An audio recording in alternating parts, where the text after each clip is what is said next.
Hello, welcome to this open evening for the MA in Applied Catholic Theology. Let's begin with an opening prayer from Archbishop Leo Cushley of St Andrews and Edinburgh. Your Grace. Hi, Matt. Hi, everyone. Welcome. From the evening prayer of the Church today, from the letter of St. Paul to the Romans. Do not let your love be a pretense, but sincerely prefer good to evil. Love each other as much as brothers should, and have a profound respect for each other. Work for the Lord with untiring effort and with great earnestness of spirit. Do not give up if trials come, and keep on praying. Let us pray. Let our evening prayer rise up before your throne of mercy, Lord, and let your blessing come down upon us, so that now and forever your grace may help and save us. Through Christ our Lord. Amen. St. Andrew and St. Margaret, pray for us. In the name of the Father, and of the Son, and of the Holy Spirit. Amen. Amen. Thanks, Your Grace. The MA in Applied Catholic Theology is run by St Mary's University, Twickenham, at its Scottish campus at the Gillis Centre in Edinburgh, in partnership with the Archdiocese of St Andrews and Edinburgh. And tonight we're going to tell you all about it. My name is Matt. I'm the Communications Officer for the Archdiocese, and I'd like to welcome our guests from St Mary's. First, we have Dr. Stephen Dolan, course leader and lecturer in theology. Good evening, Stephen. We have Dr. Susan Longhurst, lecturer in religion and ethics and a former course leader of this course.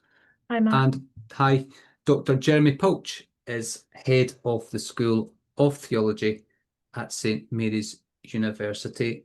Hi, Jeremy. Hi, Matt. Hello. Okay. We're going to hear more from the course leaders in a little while. We're also going to have a chat with a current student to tell us all about her experience of the course. There will be a time for questions at the Q&A section, so you can use the Q&A button to ask a question on that. And we'll take a little look at the Gillis campus as well. And we'll end by 6:45. So the course begins in September. The classes are from the Gillis Centre campus, which is in Strathearn Road, Edinburgh, and online. It's a 2-year course, and the study is part-time and flexible, and it's open to all eligible candidates. You certainly don't need to be Catholic to take this course. And course details and registration, you can use that QR code, or you can visit stmarys.ac.uk and search for Applied Catholic Theology. We're also recording this webinar, so you can watch it again from the YouTube channel of the Archdiocese of St Andrews and Edinburgh. First, let's speak to a current student. Her name is Jacqueline Colvin, a mum of 5 from just outside Stirling, and she'll be going into her second and final year of the course in September. Hi, Jacqueline. Hello. Thanks very much for joining us tonight. Tell us what you're enjoying about the course so far. Well, I was sitting watching this time last year, so I can't believe that that's a year. It's been a quick year. But I've really enjoyed the course. It's well structured. I feel as though it's academically rigorous, which is important to me. Right. I've covered 4 different modules. They've been separate modules, but the course is so well designed that you naturally make learning links as you're progressing through the modules. And it's really helped me to have a better understanding of my place in the world, and also how the church has shaped Western civilization. So it's been a real joy. The teaching's been brilliant. The style of teaching from the tutors is dialogic, so there's lots of discussion, and if there's anything that you want clarification on, we jump in and ask questions. There are opportunities for group discussion as well, that led by the tutor, and it's been really great to know a whole new group of people. You know, there are other students on the course from all different backgrounds, so getting to know them and learning alongside them has been really good. I think it's fair to say we've had quite a sparky class. Sometimes Right. the tutors have had to rein in the discussion so that they can get through the content. But we haven't always agreed, but we've had respectful discussions and been able to say what we think. And you're always prepared for the discussions beforehand because there's preparatory reading, so you never go into anything cold. Why did you take the course? Well, I could talk about that all day, so I'll just kind of summarise it. My background is in teaching. I am a Catholic. I'm very aware of the privilege that I've had growing up in my family and my parents choosing Catholic education for me. And I have always had a strong sense that the faith is a treasure for me to pass on to others. So that was why I went into teaching. And then I had my own children and I had a career break. And then the church, I was at Mass one day and the church was saying, we need Catholic teachers. If there are any teachers who are not working, will you please apply? And I applied for a job and I started to get a sense, I'd already had a little sense with my own children at school, I started to get a sense that things had changed, you know, and that as the world has become more secularized, just because the church wants Catholic teachers in schools, you know, they don't call all the shots, and you know, the councils have a role in all of it too. And so it was a surprise to me that after deliberating about going back to work, quite happy being a mum, that when I plucked up the courage to do it, I didn't get a job and it was given to somebody who wasn't a Catholic. And I was thinking, what's going on? You know, this isn't, you know, what happened in the past. You used to have to go to your parish priest and, you know, they wrote you. So all of that's changed and I get that, you know. But I think I went through, as soon as I got a job in a school in Stirling, I then became the person, oh, you're a Catholic, can you take this class for RE and can you run this award and can you be the link person with the parish priest? And that's been my journey then, that I was, oh, she's a Catholic, we'll give her all these different roles. And part of that was, this is her faith had just come in and I was thinking, I need to get up to speed with this is all new. And Glasgow University was offering a master's module in curriculum leadership for religious education. And I dipped my toe into master's study with that and thoroughly enjoyed it. That was about 10 years ago.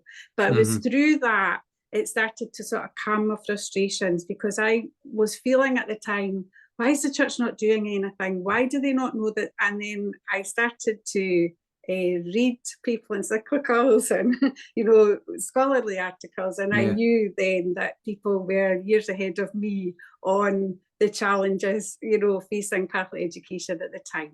So I've been a teacher. Latterly, I was asked to create and lead a provision for children with autism. I thoroughly enjoyed that role. I did it for 4 years. But in all of it, I was still in a Catholic school, but the provision was non-denominational. And I just felt as though, you know, I've lost my identity now as a Catholic teacher. And I saw this course advertised in the church. I've seen it for a few years and thought, oh, I can't do that. And then my youngest is off to university and I thought, I'm going to stop working and I'm going to do this. So that was the road in. Yeah. What about those who might not have that educational background that you have, or a bit daunted by it? Should they be encouraged to take the course as well? Absolutely. I don't think, you know, the grounding that I had is necessary to start on the course. And just because I had a background in education, we started off, we were doing philosophy. And we went and we're talking about Plato, and I thought, whoa. And there were people on my course who'd done a bit of philosophy before, and I was really a newbie, you know, to that aspect. So I really don't, I think the course is structured in such a way that you could come in at any point and you would be supported to make progress. Yeah, and just finally, what would you say to people watching tonight about taking the course? I mean, what's the best thing about it and why should they go for it? I think it's a really special opportunity to study, you know, on this sort of partnership between St Mary's and the Gillis Centre, you know, with the Archdiocese. And I have, although it's a pain sometimes travelling from Stirling to get to Edinburgh at 6 o'clock at night, I have tried wherever possible to get in for the lectures, because I've really enjoyed being part of being in a group. Yeah. Because the group's been very supportive, as has the tutors. And I would say, if you can only do it online, you know, don't let that put you off. But I thoroughly enjoyed going in and taking part in the group sessions. Jacqueline, thanks so much for coming tonight and sharing your experience of the course so far, and good luck for the rest of the year. Thank you very much. Okay, thank you. Bye now. Stephen Dolan is the course leader. Dr. Stephen Dolan is the course leader and of the MA in Applied Catholic Theology. Stephen, hello, and over to you. Good evening. I'm very happy to be here, and this is my first webinar as the course leader for the MA in Applied Catholic Theology. I have been teaching on this course since 2023, when I started teaching the module on Catholic social thought. And over the last 3 years, I've watched this course grow into a really exciting opportunity for people to engage with theology in Scotland.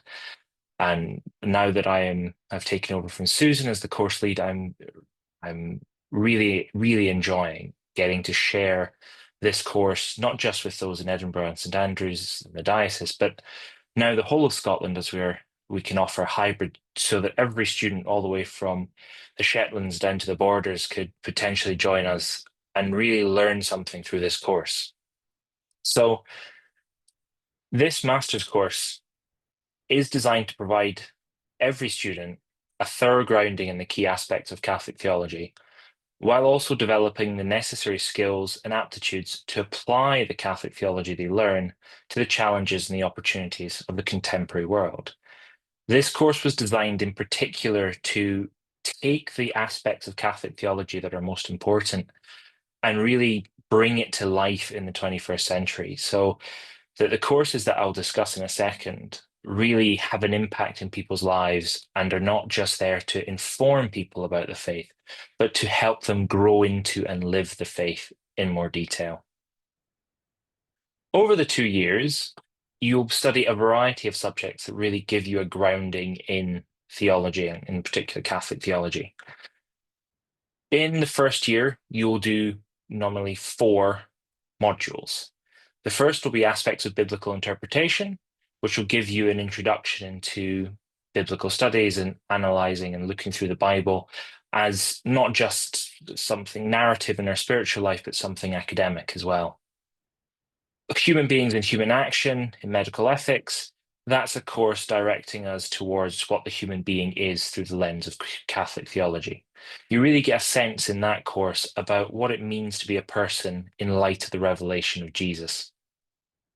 Foundations of Christian Spirituality provide an academic and engaging reading through the history of Christian spirituality, looking at some of the key figures that have shaped the Christian spiritual and mystic tradition, and really helps provide that otherwise sometimes obscure understanding of what Christian spirituality and Catholic spirituality looks like and what that means in a 21st century. My course, Basic Principles and History of Catholic Social Teaching, gives everyone a grounding in the Church's social doctrine.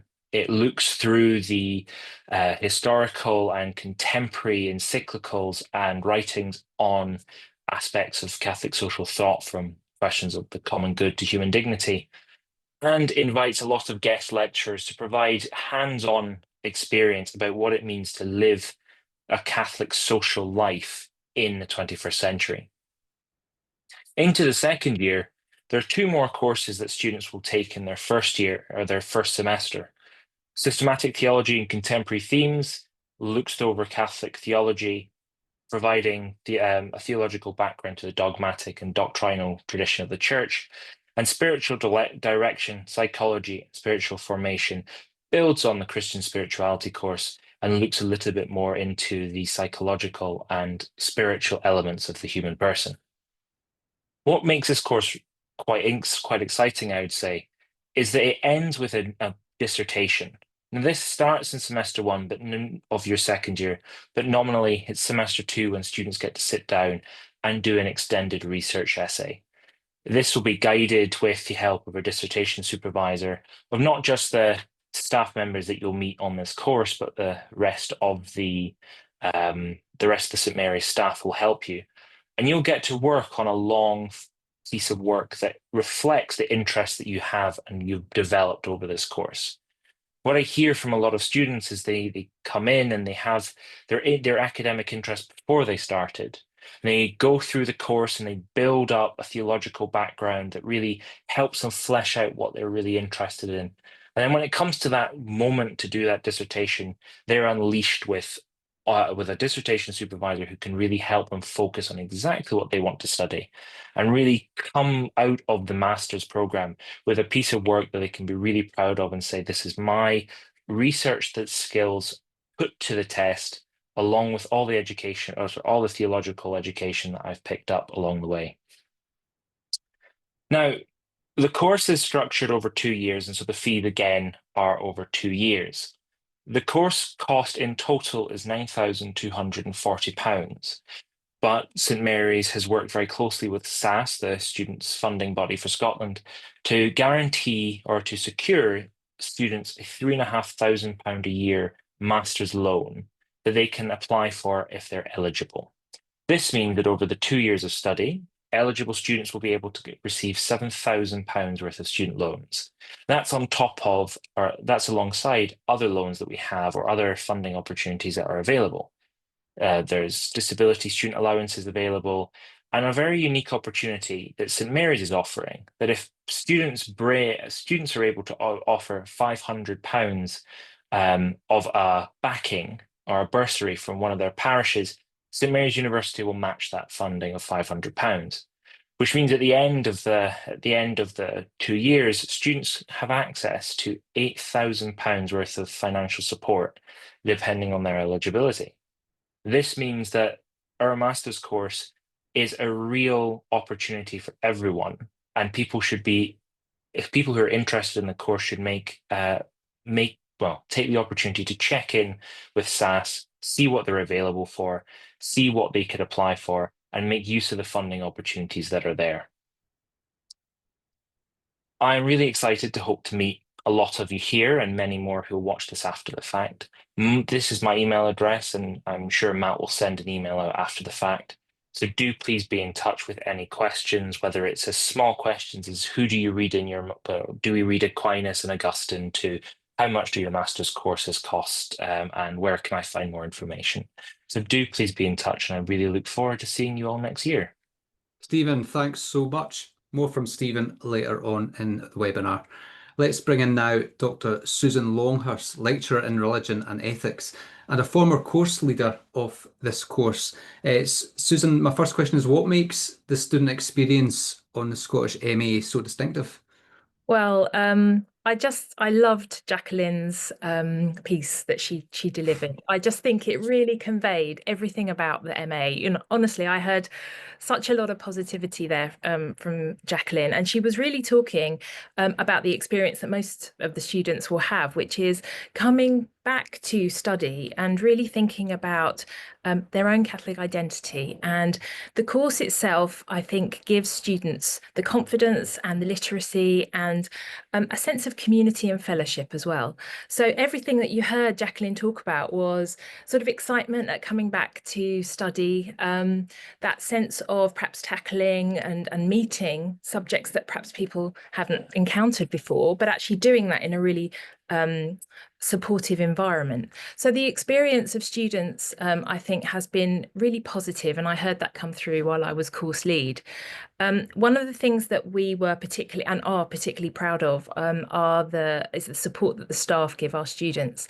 So Jacqueline mentioned it there. She was a little bit nervous, she said, when she first started, but actually staff know this, and they're there at the end of an email or in person after lectures to really reassure students and to give them support as they need it. And they're always focused on that. The student is at the heart of what they do. So we're very proud of the staff at the Gillis Centre and all that they offer. So I think the student experience is meant to be one which is a journey, one which allows students to come together in person or online and really have this sense of, as I said, community and fellowship.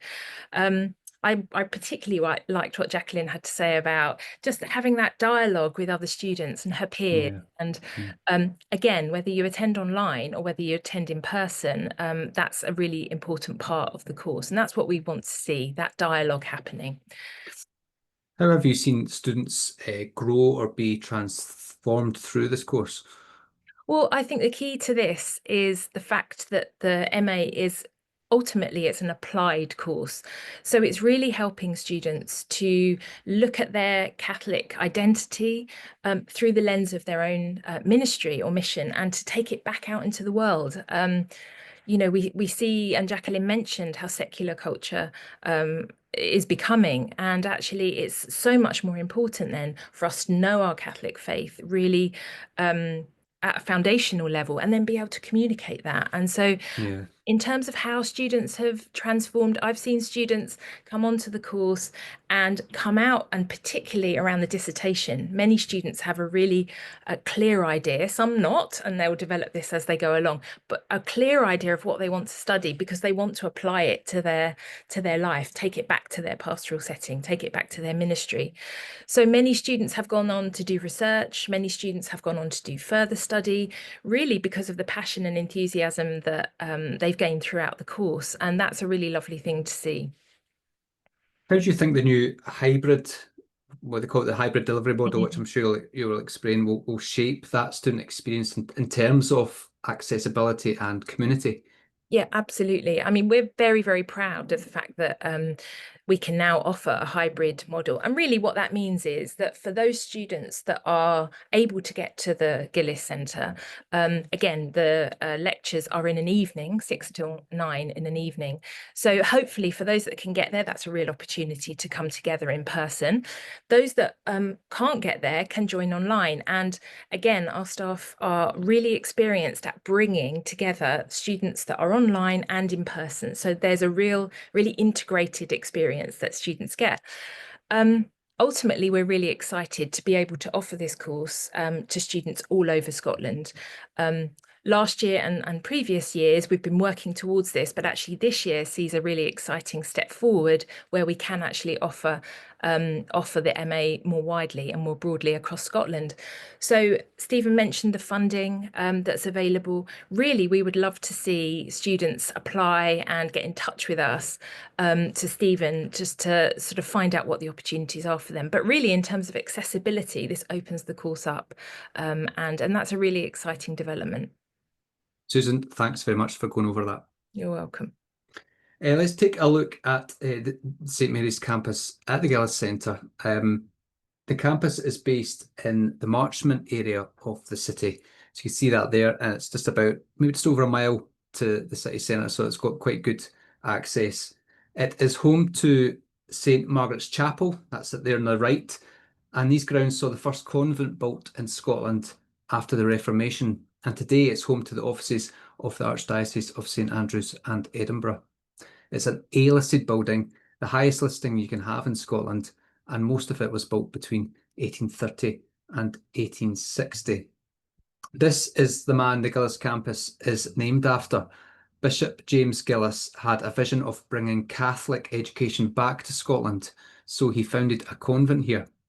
It became St Margaret's Convent School, which educated girls for 150 years before it closed in the 1980s. This is an early photo of St Margaret's Convent, and this is it today, part of the Gillis campus.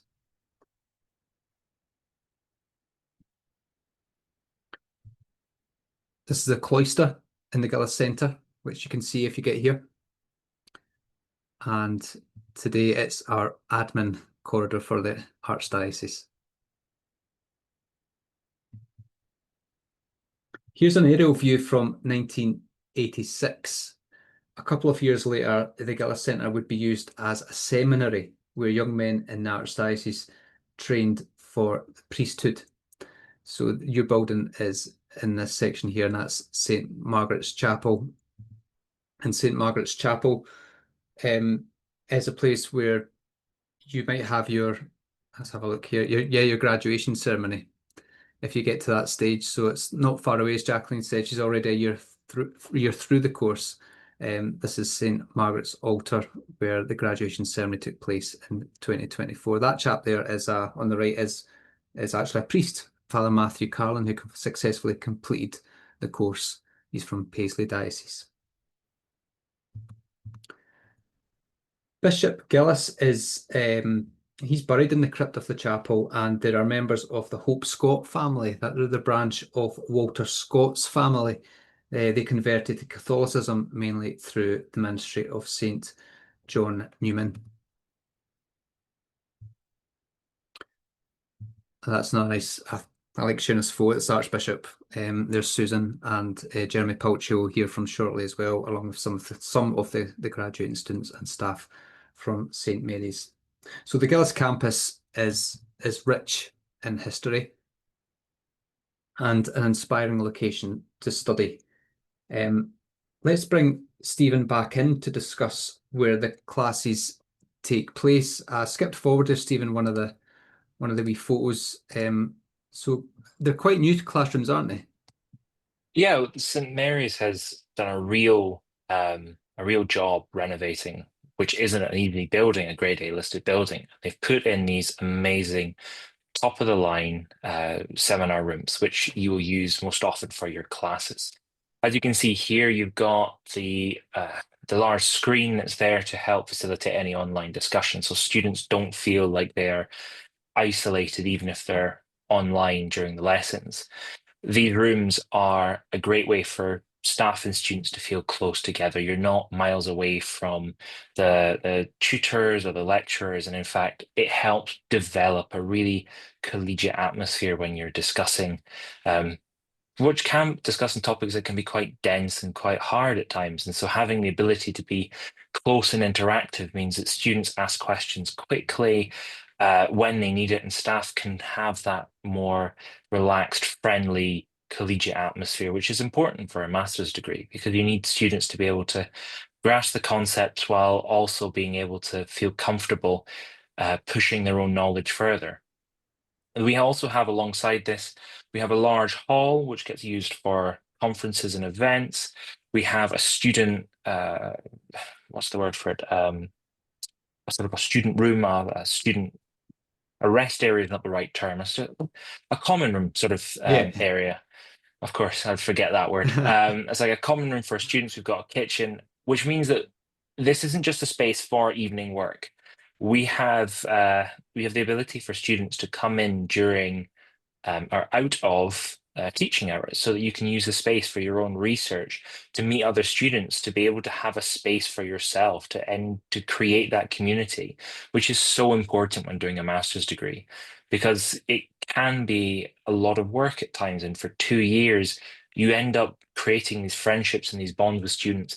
And our facilities really do help promote that by giving you that space where you can come together and grow with the other students on the course. Yeah, and Stephen, you've come quite a long way yourself. You used to work at the Gillis Centre for the Archdiocese. Can you tell us a bit about that? Well, so I've found myself in the archdiocesan buildings one way or the other throughout my life. In 2018, I was the director for special religious development within the archdiocese, where I worked with volunteers at Spread to keep their catechetical program growing and running, working with persons with learning disabilities to provide a catechetical program that suits their needs. So I've definitely always had a love for education, and in some way theological education. While that was a very different type, I came back 3 years later, or not 3 years later, 3 years after the pandemic, start teaching at St Mary's. So despite Matt's best efforts, they can't get rid of me in that building. Stephen, thanks very much for that. Stephen will stick around for the FAQs at the end. We'll hear from him very shortly. But our last speaker is Dr. Jeremy Pilch. He is head of the School of Theology at St Mary's University, and he's going to tell us a wee bit more about what he wants, about the vision of St Mary's University. Jeremy, if you want to stick on your camera if you can, and your audio, and the floor is yours. Thanks, Matt. Can you enable the video? It says it's disabled by the host. Yeah, we'll fix that for you. Hold on. Thank you.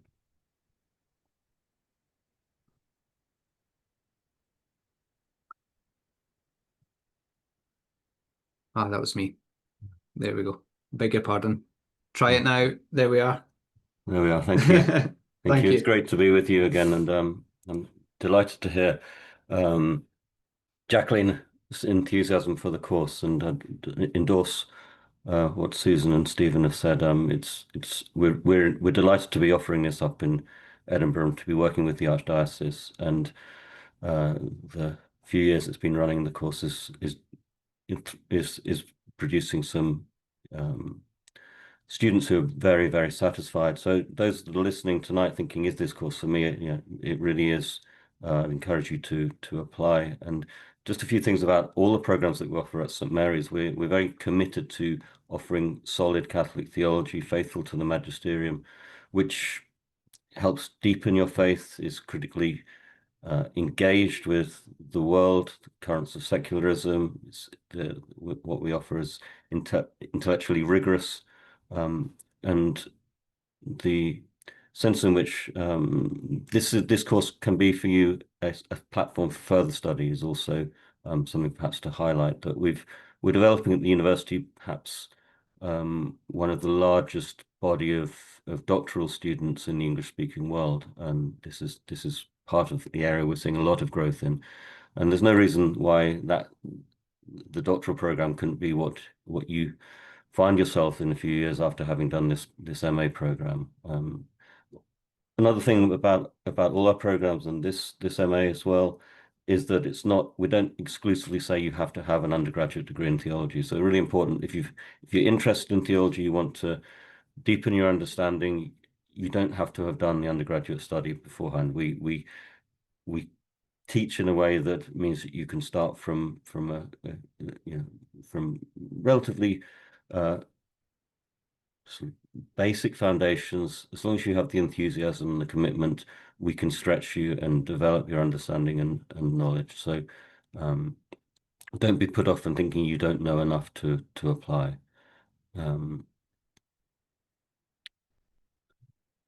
Yeah, I think those are the main things I'd like to really convey. I'm delighted that Stephen, with his familiarity with the Archdiocese, has now taken on the reins from Susan, and the funding opportunities are there. So really do take advantage of what is offered here. Absolutely. Dr. Jeremy Pilch, thanks very much. And again, it's a bit about yourself. How important is it to you personally, being, in your position at the top, to see these people come through and taking theology, but especially when we talk about the applied section, how it can, change their lives and be able to explain their faith in the work area or at school? Yeah, I mean, it's so important.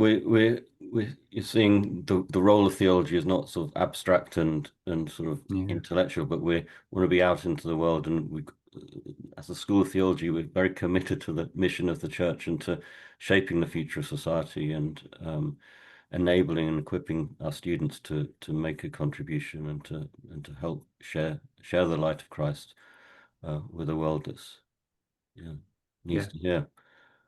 Thanks, Dr. Jeremy. Stick around if I can get Stephen and Susan back on screen as well, because we're going to go to the final part of our webinar this evening, and that is the question and answers. So if you want to submit a question, please use the Q&A button. Some people did submit questions beforehand, but we've also got some frequently asked questions, so please dive in and we'll get through these as quickly as possible in the last 10 or so minutes. First question, Stephen, has this decided which evenings are the classes on? Not yet. So what we do is to make sure that all the students who sign up, we will invite them to tell us what their working patterns are like. It's part of getting to know the students personally, getting to know what days work, and we'll try our best to tailor what we can offer around their availability and also the lecturers' availabilities. At the moment, it's Mondays and Tuesdays, but that doesn't mean that they won't change depending on what the majority of students and staff needs are. But you will be given plenty of advance warning. You'll know well in advance. It will mean that you're able to plan the master's course and plan life around it quite comfortably. When are the course, the last 2 years, has it been like traditional, like a Monday or Tuesday? Last 2 years, it's been Monday, Tuesdays, and then potentially, I think if memory serves, and Susan can correct me, I think it was a Monday, Tuesday, Wednesday 2 years ago. Yeah. So at the start of the week is at the moment, you could almost say is the traditional position of these, but that doesn't mean that it's fixed forever. Brian got in touch earlier today. First of all, Stephen, how many hours of study per week is expected of students? Well, I think the adage is that you can put as much or little into it as you'd like, and you'll get that much out. Yeah. But I think that a fair thing to say is about 5 to 6 hours a week across the 2 years is a sort of good indication of how much preparation you need to do. The course lecturers will provide all students with material in advance, give them a heads up of what reading's expected, what they'd have to prepare for their lectures and seminars. So students will get an idea if one week there's a particularly busy week or a quiet week, but about 5 or 6 hours each week. The more you put into it, the more you can get out of it, because staff are always happy to provide extra reading and extra materials. But I think a good 5 to 6 hours is a good benchmark. Susan, we were discussing this next question just before about past students working full time. I don't think any in the last 3 years have done full time, but we had a priest, for example, who's pretty much got a full time job. What about other courses? Have people got busy lives and they can still do this? People might be worried about that.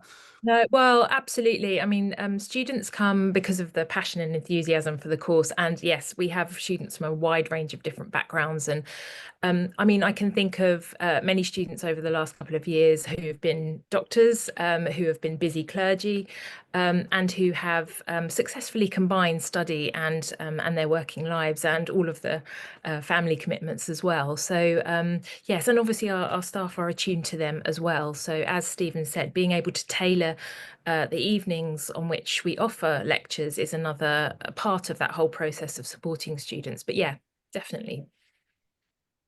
Mark got in touch as well. You had a few questions, but I've picked this one out, Stephen. Is there access to online materials? Yes, all the courses will have an interactive resource list, which will provide them with articles, books, reading materials that they can all access. Once you're enrolled, you are able to access the St Mary's University Library, so you can access all their online materials as well. And in general, the staff are very, very keen to provide you with any extra material. I know that students in the past have asked me about particular topics, and we're always happy to share our research and share what we can provide, because that's what makes learning so much fun, is to be able to share it. So from our perspective, from the lecturer's perspective, it is we're more than happy to provide more material online, so that students always feel that there's enough to engage with. Okay, Catherine's put a question into the Q&A. She said it's been very interesting. Thank you. She has several questions, but the practical one to start with, are there library facilities available? Do you want me to take that, Matt? I can take that one. Stephen, thank you. So yes, there is via the St Mary's University Library, but as Matt can one day provide more answers to, there was unfortunately the Gillis Library had a bit of a structural issue, and as a result it's out of action. And I don't believe that students have an access to this, because I think for health and safety reasons, the room isn't accessible. Now, that means that one of the things myself and Susan have been working on is to think through how we can allow students to have an extended library space. So that we're thinking through potentially the National Library of Scotland, or potentially seeing if Edinburgh University Library could do something. So this is something that we're working on actively, because there was the unexpected issue with the Gillis Centre.